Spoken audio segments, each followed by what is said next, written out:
29 दिसंबर 2019 को सरकार के शपथ लेने के साथ साथ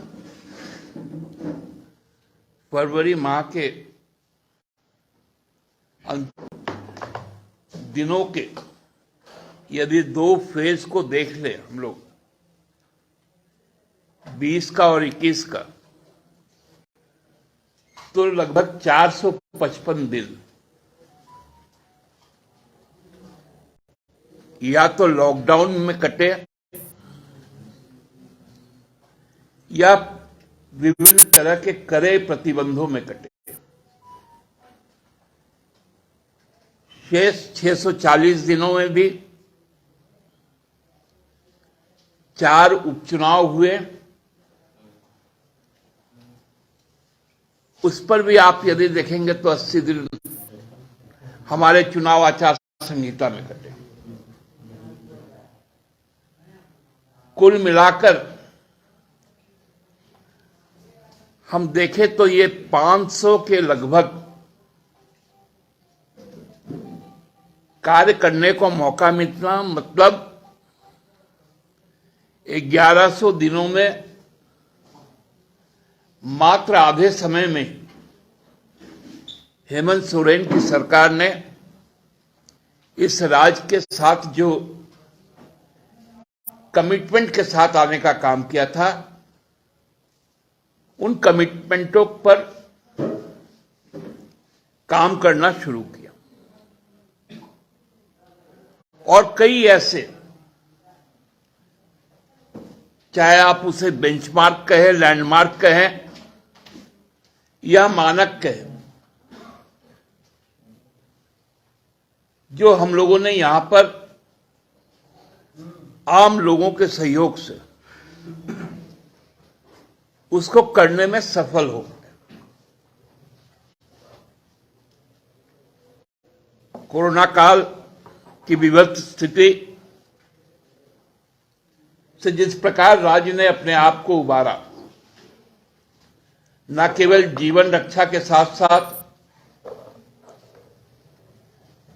वरन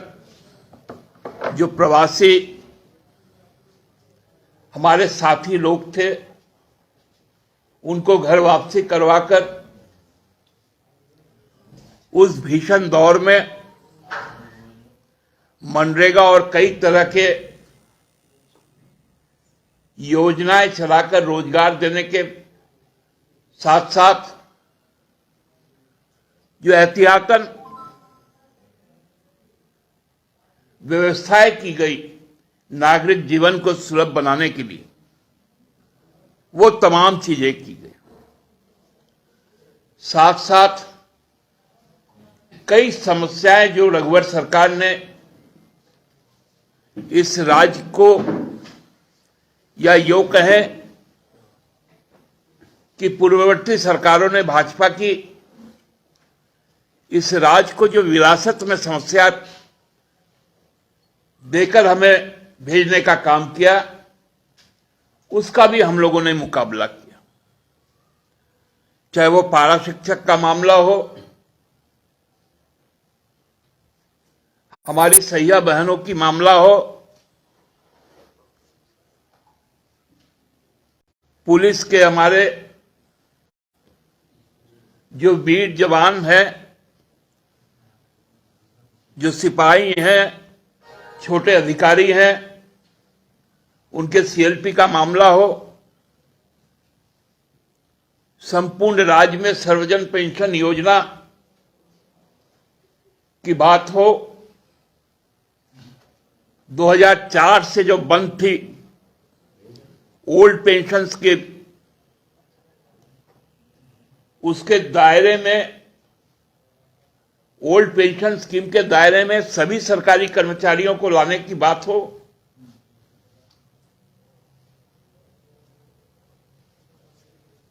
जो विगत 5 वर्षों में रघुवर सरकार के कार्यकाल में एक भी जेपीएससी नहीं हुआ,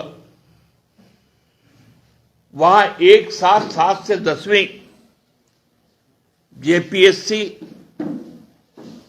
की परीक्षा को कंडक्ट करने के बाद सैकड़ों बच्चों की नियुक्ति हो, खेल पदाधिकारियों की नियुक्ति हो,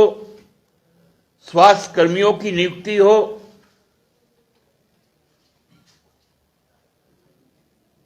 कई तरह की, हम कह सकते हैं कि ये जो लगभग 500 दिनों में संपूर्ण नियुक्ति का यदि आप आंकड़ा जोड़ लेंगे तो लगभग 30,000 से भी ज्यादा नियुक्तियां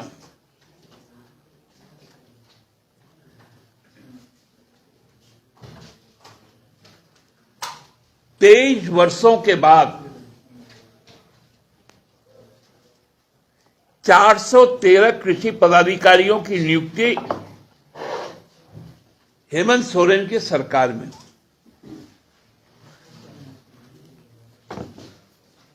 ये इतने बड़े पैमाने पर काम हुए कि इससे जो हमारे विरोधी पक्ष थे वो बौखलाने का काम के अलावा और कुछ नहीं।